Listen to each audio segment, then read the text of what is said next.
Hello friends, welcome to my YouTube channel जय मां Saraswati classes. इसमें आपकी प्रीवियस क्लास में हमने आपको शेड्यूल के बारे में बताया था। ठीक है, जिसमें आपकी 7 शेड्यूल्स बता दी थी या 7 अनुसूचियाँ बता चुके थे। आज आपकी 8वीं अनुसूची स्टार्ट करते हैं। ठीक है, लेकिन उसके पहले आपने अगर चैनल सब्सक्राइब नहीं किया तो सब्सक्राइब कर लीजिए। अगर आपको वीडियो अच्छा लगे तो लास्ट में वीडियो को लाइक जरूर कर दीजिएगा एंड शेयर भी कीजिएगा। चलिए आपकी आज स्टार्ट करते हैं 8वीं अनुसूची।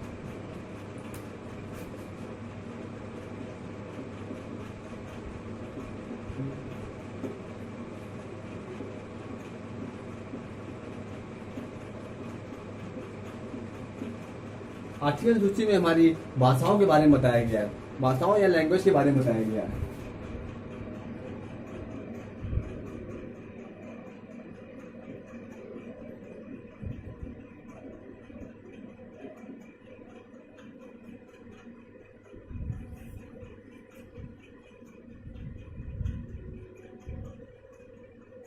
लैंग्वेजेस के बारे में बताया गया है। ठीक है? तो हमारे जो मूल संविधान था, मूल संविधान में हमारी 14 भाषाएं थी। बट आज जो हमारी वर्तमान में टोटल भाषाएं 22 हैं। तो मूल संविधान में हमारी कितनी भाषाएं थी?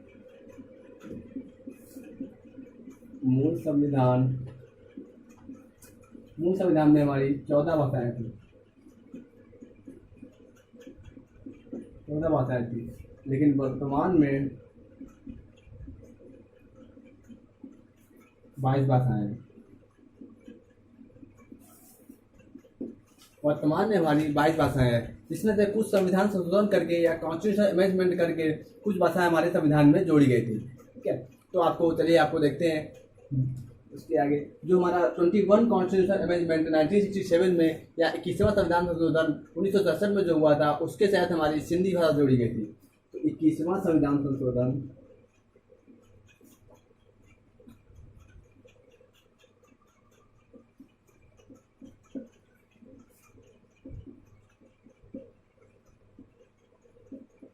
1967 में जो हुआ, उसके तहत हमारे संविधान में सिंधी भाषा जोड़ी गई।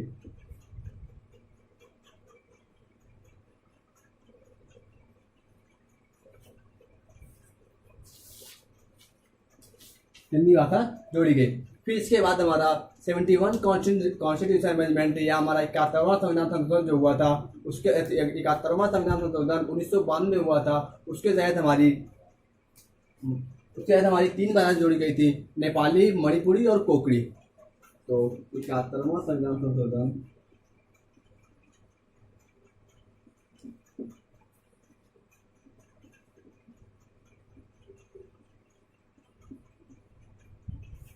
उन्नीस सौ 92 में हुआ, जिसके तहत हमारी 3 भाषा जोड़ी गई। कौन कौन सी थी? नेपाली, मणिपुरी और कोकड़ी। नेपाली, मणिपुरी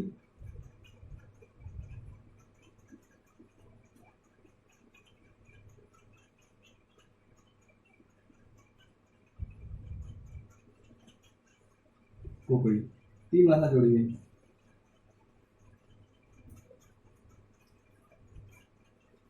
तीन भाषा जोड़ी है। इसमें आप जानते हैं कि जो नेपाली भाषा है वो हमारी कुछ बिहार में बोली जाती है। उसके बाद मैक्सिमम ये भाषा हमारी सिक्किम में बोली जाती है। मणिपुरी हमारी मणिपुर में बोली जाती है और कोकड़ी भाषा गोवा में बोली जाती है। कोकड़ी भाषा हमारी जो है वो गोवा में बोली जाती है। गोवा में बोली जाती है। इसके बाद हमारा जो 1967 के बाद हमारी 15 भाषाएं हो गई। उसके बाद 1992 के बाद हमारी टोटल भाषाएं 15 और ये 3 18। तो टोटल भाषाएं हमारी 1992 के बाद 18 भाषाएं हो गई। लेकिन उसके बाद हमारा एक 92वां संविधान संशोधन किया गया। 92वां संविधान संशोधन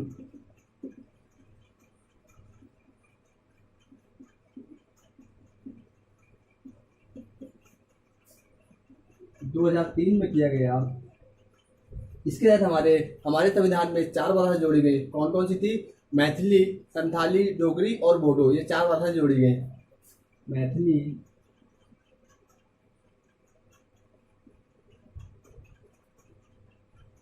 संथाली, डोगरी और बोडो।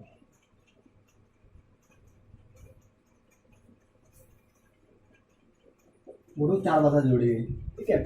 तो अब हमारे जो वर्तमान में इस समय प्रेजेंट में जितनी भाषाएं हैं, तो ये हमारी मूल संविधान में 14 भाषाएं थी, तो ये हमारी ये 15वीं ये सिंधी जोड़ी गई थी। उसके बाद जो हमारा 71वां संविधान संशोधन 1992 में हुआ था, उसके तहत 3 भाषा जोड़ी गई थी, नेपाली, मणिपुरी और कोकुड़ी, 3 भाषा जोड़ी गई। फिर उसके बाद हमारा 92वां संविधान संशोधन 2003 में हुआ, तो 4 भाषा मैथिली, संथाली, डोगरी और बोडो, ये 4 भाषाएं जोड़ी गई। ठीक है। तो अब हमारे जो वर्तमान में टोटल भाषाएं 22 भाषाएं हो गई है। इसमें से आपके बहुत सारे क्वेश्चन बनते हैं, जैसे आपका हो गया कि अगर सिंधी भाषा आएगी, सबसे पहले हमारे संविधान में कौन सी भाषा जोड़ी गई थी। कभी कभी पूछ लेता है कि कौन से कॉन्स्टिट्यूशनल अमेंडमेंट के उससे हमारी भाषा जोड़ी जाती है, ये भी हमारे बहुत इंपॉर्टेंट बनते हैं। ठीक है। अमेंडमेंट इसके संविधान संशोधन भी पूछ सकता है, या आपको दिया जैसे कोई ऑप्शन में दिया होगा और आपसे पूछ सकता है कि जैसे मैथिली, संथाली, डोगरी और एक कोई और ऑप्शन दिया होगा, और आपसे पूछ लेगा कि 92वें संविधान संशोधन 2003 के तहत कौन सी भाषा नहीं जोड़ी गई थी, तो आपका उसमें आंसर आप फाइंड कर सकते हैं। ठीक है। तो आपका ये बहुत ही इससे मैक्सिमम क्वेश्चन आते हैं, बहुत सारे इंपॉर्टेंट क्वेश्चन बनते हैं। चलिए आगे देखते हैं आपकी 9वीं अनुसूची।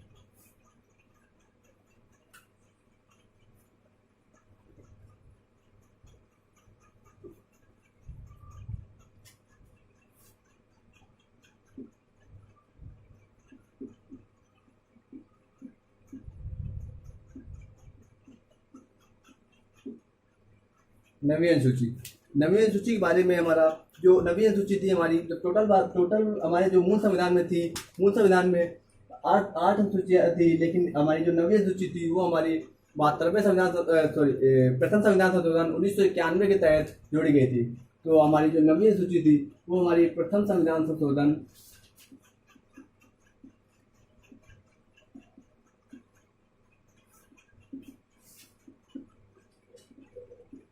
1951 के तहत यह अनुसूची जोड़ी गई थी।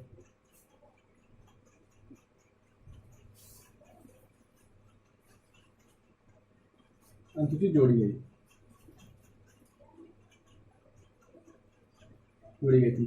इसलिए हमारा जो नवीं अनुसूची में बताया गया है कि जो जमींदारी प्रथा का उन्मूलन, जमींदारी प्रथा को खत्म कर दिया गया था। नवीं अनुसूची के माध्यम से हमारी जमींदारी प्रथा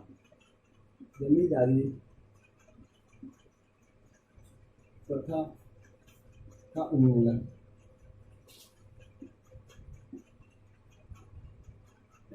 खत्म कर दिया गया था। ये जमींदारी प्रथा हमारी क्या होती थी, जैसे पहले हमारा होता था कि एक शासक होता था, उस शासक के हाथ में सारी जमीन होती थी, तो जो हमारे मतलब राज्य के रहने वाले लोग होते थे वो केवल उसमें खेती करते थे या किसानी मेहनत करते थे केवल। उसके बाद उसको उसका जो मेहनत करने का कुछ उनको अनाज मिलता था, लेकिन जो सारी जमीन थी वो हमारे किसी एक ही जमींदार के हाथ में होती थी। तो ये हमारी जो जमींदारी की प्रथा थी, इसको नवीं अनुसूची में जब नवीं अनुसूची जोड़ी गई तो नवीं अनुसूची में जमींदारी प्रथा को खत्म कर दिया गया, और जो जमीन जिस भी नागरिक के हिस्से में आ रही थी उसको उस जमीन को बांट दिया गया, और उसको जो जमींदारी प्रथा था उसकी जमींदारी प्रथा का उन्मूलन या खत्म कर दिया गया। ठीक है। तो ये हमारे नवीं अनुसूची में था। और नवीं अनुसूची में एक बात और रखी गई थी कि ऐसे विषय, नवीं अनुसूची में ऐसे विषय जो हमारे संसद कानून बनाती थी, संसद ने जो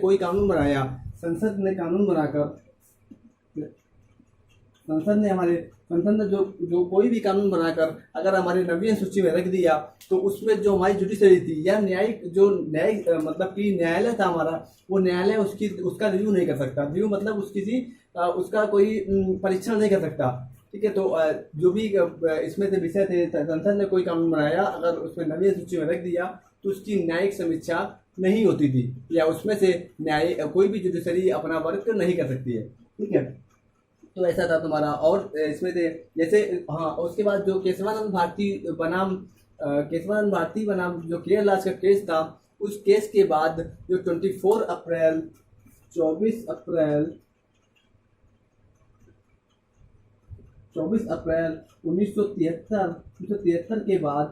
1973 के बाद जो ये कानून बना था कि ऐसे विषय जो संसद जो कानून बनाकर नवीं अनुसूची में रखती थी, उसमें से न्यायिक समीक्षा नहीं हो सकती थी, या न्यायिक का मतलब जो जुडिशरी थी हमारी वो रिव्यू नहीं कर सकती थी उसका, तो उस कानून में उस कानून को चेंज किया गया और जो केशवानंद भारती बनाम केरल राज्य का जो कानून बना था उसके बाद से जो 24 अप्रैल 1973 के बाद या 24 अप्रैल 1973 के बाद इसमें चेंज किया गया और कहा गया कि उसकी जो भी संसद कानून बना के हमारी नवीन सूची में रखे गई तो उसमें से न्यायिक समीक्षा की जा सकती है।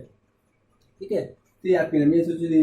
वैसे नवीन सूची में मेन हमारा अगर पूछता है तो आपसे ये पूछेगा नवीन सूची के बारे में हमारा जमींदारी प्रथा का खत्म किया गया था या उन्मूलन हुआ था। ठीक है, तो आपकी देखते हैं 10वीं सूची।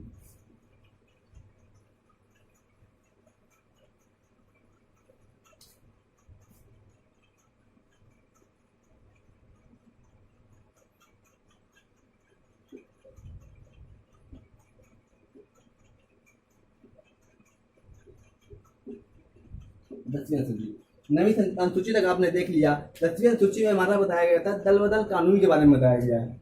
10वीं अनुसूची में दल बदल कानून के बारे में बताया गया।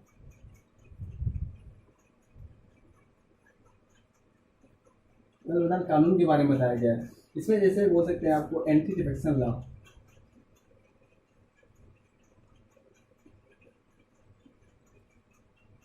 एंटी डिफेक्शन लॉ के बारे में बताया गया। ठीक है, तो पहले ये होता था जैसे ये अनुसूची 10वीं सूची जो थी हमारी 10वीं सूची हमारी 52 कॉन्स्टिट्यूशन या 52वां संविधान संशोधन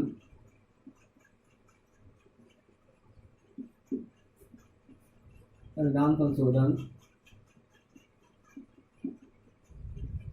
संशोधन 1985 के तहत ये जोड़ी गई थी। 10वीं सूची जोड़ी गई।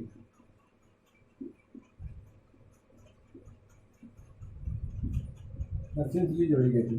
ठीक है, इसमें हमारा क्या था anti defection law. Anti defection law हमारा क्या होता था, जैसे पहले हमारी जो राजनीतिक पार्टियां होती थी उन पार्टियों में कोई भी, जैसे हमारा कोई भी नेता बना तो उसमें से अपनी पार्टी कोई चेंज कर सकता था। उसमें से कोई हमारी संवैधानिक कोई भी ऐसा संविधान में नहीं लिखा गया था कि आप पार्टी के चेंज करने से आप जिससे चाहें जितनी जल्दी पार्टी चेंज कर सकते हैं। अब इसमें इस कानून से हमारा एंटी डिफेक्शन रहा था कि इसमें से अब आप अगर किसी भी पार्टी से आप जीतते हैं, मान लीजिए आपने जैसे बीजेपी से किसी जीते, अगर आपको लगता है कि बीजेपी से हट के आप किसी दूसरी पार्टी कांग्रेस में जा रहे हैं तो आपका जो जीता हुआ पद था वो आप चला जाएगा। तो इसलिए आपको जो दल बदल कानून के हिसाब से ही ये दल बदल कानून से ये आपको जो नेता थे उनको थोड़ा सा जो पार्टी थी पार्टियों के हिसाब से ये हमारी 10वीं अनुसूची जोड़ी गई थी। हमारी 11वीं, इसके बाद आती है 11वीं अनुसूची।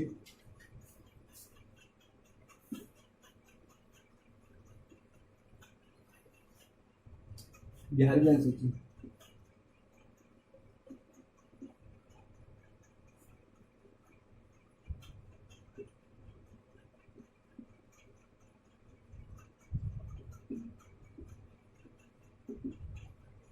11वीं सूची हमारी थी। 11वीं सूची के बारे में जो पंचायती राज सेवाओं के बारे में बताया गया है। पंचायती राज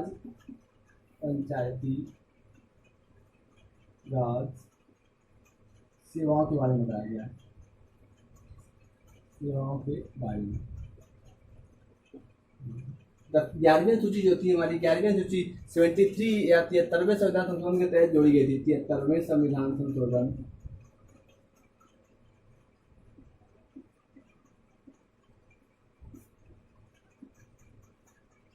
संविधान संशोधन 1992 के तहत जोड़ी गई।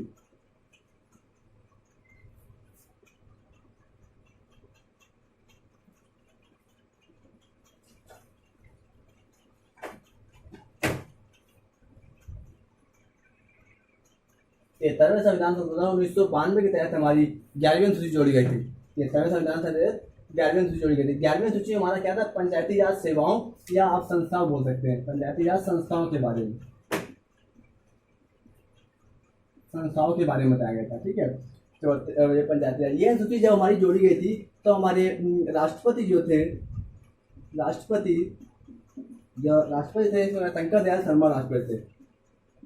शंकर दयाल शर्मा राष्ट्रपति थे उनके उसमें हमारी ये संविधान संशोधन किया गया था और पंचायती राज संस्थाओं के बारे में बताया गया था, जिसमें पंचायती राज संस्थाओं के बारे में 11वीं अनुसूची जो थी पंचायती राज संस्थाओं के बारे में बताया गया था, जिसमें पंचायती राज संस्थाओं के में हमारे 29 विषय दिए गए थे। इसमें हमारे 29 विषय हैं, 29 विषय हैं। पंचायती राज संस्थाओं के बारे में 29 विषय हैं। पंचायती राज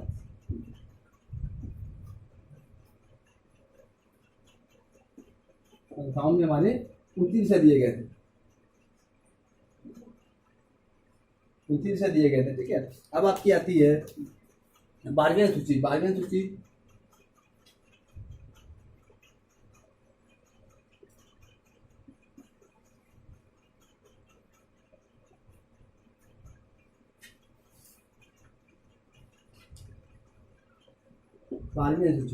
बारहवीं अनुसूची में बताया गया था।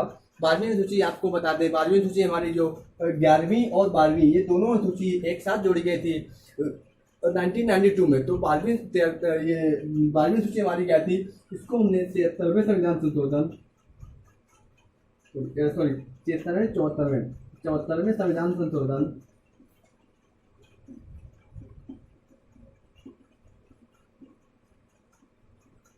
1992 में ये अनुसूची जोड़ी गई थी। 12वीं अनुसूची जोड़ी गई, 12वीं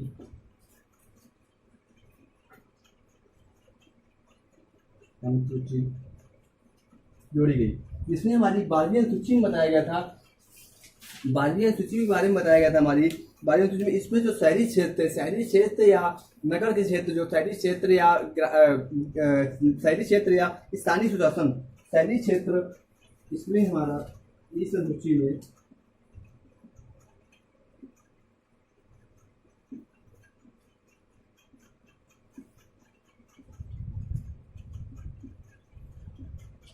शहरी क्षेत्र एंड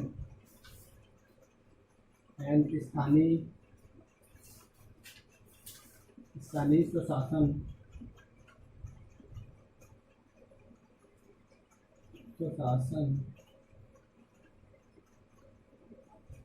के बारे में जैसे इसमें इस अनुसूची में हमारी शहरी क्षेत्र व स्थानीय सुशासन के बारे में बताया गया था। इसमें स्थानीय सुशासन या शहरी क्षेत्र में हमारा क्या आता था, जैसे हमारी नगर पालिका हो गई या नगर निगम हो गया, इसके बारे में बताया गया। जैसे हमारी नगर पालिका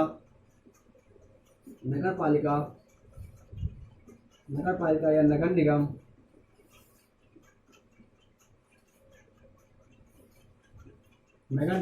इसके बारे में हमारे बताया गया यार। तो ये हमारी 12वीं अनुसूची में 74वें संविधान संशोधन 1992 के तहत जोड़ी गई थी। और हाँ, एक इम्पॉर्टेंट बात आपको हमने इसके प्रीवियस क्लास में बता दी थी कि ये जो हमारी ये 73वें और 74वें संविधान संशोधन ये 1992 के तहत पास हो गई थी, लेकिन इसको में लागू जो किया गया था इन दोनों संविधान को इसमें अनुसूची को लागू हमारे 1 जून 1993 से किया गया था। 1993 से इसको लागू किया गया था। ठीक है, तो ये दोनों अनुसूचियाँ हमारी 1992 में पारित हो गई थी, लेकिन ये दोनों अनुसूचियों को लागू हमारे संविधान में लागू किया गया या हमारे देश में जो लागू किया गया था ये 1 जून 1993 से लागू किया गया था। ये हमारी 12वीं अनुसूची थी। हाँ, 12वीं अनुसूची इसमें से हमारे पूछता है कि 11वीं अनुसूची में कितने विषय हैं। ये बहुत इंपॉर्टेंट बनता है, इससे कई बार पूछा गया है। तो इसमें हमारे 11वीं अनुसूची में हमारे 29 विषय हैं, जबकि हमारी 12वीं अनुसूची में इसमें 18 विषय दिए गए हैं। 12वीं अनुसूची में 18 विषय दिए गए हैं। 12वीं अनुसूची में हमारे 18 विषय हैं। ठीक है, तो इससे बहुत इंपॉर्टेंट विषय बनता है, ये पूछ सकता है। तो अब यहाँ आपकी अनुसूचियाँ खत्म होती है। अनुसूचियों 12 अनुसूचियाँ थी जो आपको 7 शेड्यूल या 7 अनुसूची आपको पिछली प्रीवियस क्लास में बता दी थी, लेकिन आज हमने आपको ये 12 अनुसूचियाँ खत्म कर दी है। अब वीडियो अगर पसंद आया हो तो आपको लाइक सब्सक्राइब जरूर कर दीजिएगा, शेयर कर दीजिएगा। ठीक है, और चैनल को अभी तक आपने सब्सक्राइब नहीं किया तो सब्सक्राइब जरूर करें, और जिससे आपको नेक्स्ट वीडियो जब अपलोड होगी तो उसका नोटिफिकेशन आपको मिल जाएगा। चलिए, जय हिंद, जय भारत।